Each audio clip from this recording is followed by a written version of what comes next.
it's Marina, travel experto. Today we're going to be talking about living expenses in Guatemala. Are you guys ready for an adventure? Let's begin. I get asked this question a lot, especially for people who want to move to Guatemala. What are the living expenses? So that is such a general question because what if you're single? What if it's just a couple? What if it's a family of three, a family of four, a family of five, right? And what if you like to live more of the upper scale versus, really roughing it? So there's obviously a huge array. I'm going to give you my version, and we live mid-range, right? Yes, we do like to splurge here or there once in a while, but we're more or less mid-range. We have a family of four. So I have two kids that do go to private schools. Nobody really sends their kids to public schools. There are, again, different options for private schools. We live in Antigua. I could give you a little bit of a range because we do send our children to Antigua Green School. I have an entire episode about Antigua Green School, so please go and listen to that about why we chose that school. However, there are international schools, there are more localized schools, and we pay per month on average around $600 per child. But you also have to pay a matriculation fee. There's also a family fee. There's all these different fees, right? So other schools are about $800 a month or $400 per month. And also the age of your kid, the younger they are, the lower the price. If my son just finished high school, he was on the very higher end of the price, the highest end of the price. So that is definitely something you need to take into account. How much that's going to cost you. So let's say on average per kid, including all these fees, you are looking between $500 to $1,000 per month per kid, right? Depending on the school. That's one expense. How about rent, right? If you have, again, family of four, we need at least a 3-4 bedroom house. So rent could go anywhere between $1,000 to $2,000, and obviously on the higher scale. We always chose to live inside a gated community.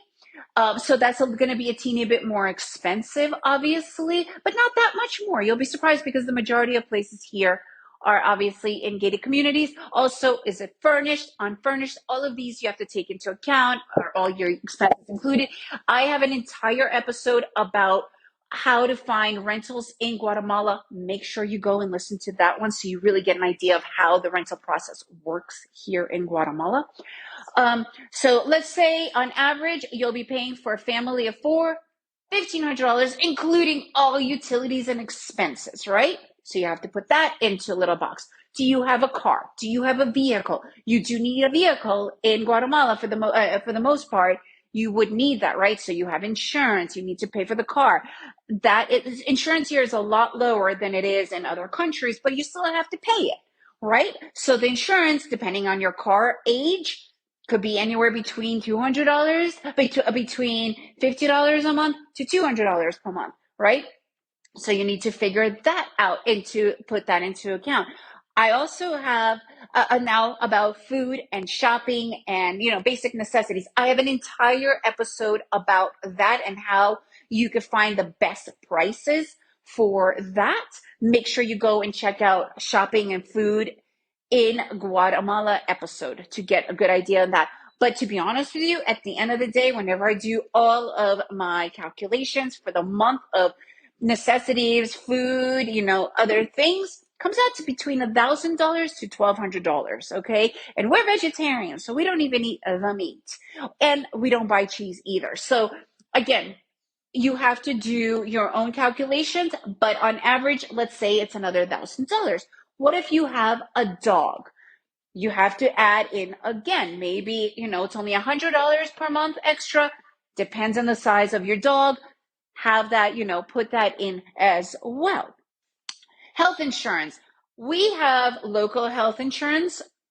Are you going to have local health insurance? Are you going to not have health insurance? Because if you're not going to have health insurance, that's okay. But remember, health does cost money, even if it is a lot lower. I have an entire episode about the healthcare of Guatemala. Make sure you go and listen to that one. Okay, we do have health insurance. We pay for the family about $400, no, about $300 per month. We don't have dental. A lot of people have a little bit lower. A lot of people have a little bit higher. So, all overall, I would say maybe $2,000 to $3,000 for the year for the health insurance. Okay.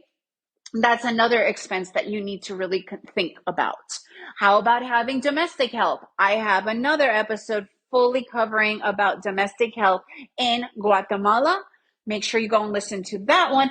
But let's say you only have one cleaning lady and she's full time per month. So we're talking another $300 approximately per month. Okay.